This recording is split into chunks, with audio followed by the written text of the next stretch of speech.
focusing on? The Museum of Non-Participation, it came out of a set of opportunities, incidents, but it also was a feeling. It was a feeling of being in and living through and making art and working in a sort of way of cultural production that was also coming to a bit of an impasse. So there was a frustration with structures and making art under neoliberalism. How do you make evidence, or how do you withdraw, and how do you actively withdraw, and how do you name a condition under which you're feeling? So there's a paradox there, needing to withdraw, still needing to produce, needing to name, and needing to also communicate and put something out there in the world to see where it sits and who else also resonates with this active non-participation. Some of the ways it comes out, I think, are in ideas about how power speaks. Because not all of the works that come out from the Museum of Non-Participation would I call art, in fact, but a lot of the things that I think hold them together as a body of work is how does power speak, how does it manifest, what's hidden, what do we not see, we call it unseen.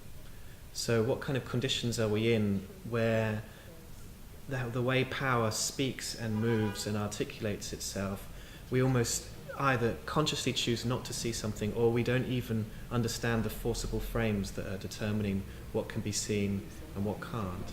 And then also the other side, which is really, really important to us, is just what are the languages of resistance? How can there be new languages of resistance? And this idea of how our very imagination to think about other ways society could work than capitalism have been colonized. And so art becomes this really incredible space for thinking about tools and tactics for languages of resistance. But I think some of the more transformative work that we're probably going to try and bring to Artes Mundi involves really working with people directly, and it won't require big sets. It will just be us and our bodies. It will be us working on our experiences, our own individual stories, like skills exchange, tools. Been working extensively with particular theatre practice, theatre of the oppressed. So that's been sort of really transformative to ourselves as well. But it's about bringing that and setting up a space of exchange.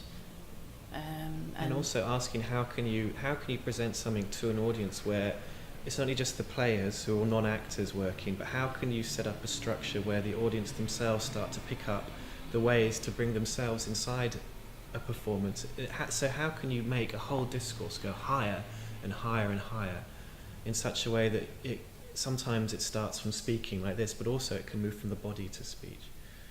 And I think that's a beautiful part of our work at the moment, is understanding and working from the body to speech, the said, the unsaid and the unsayable are things that we talk about sometimes.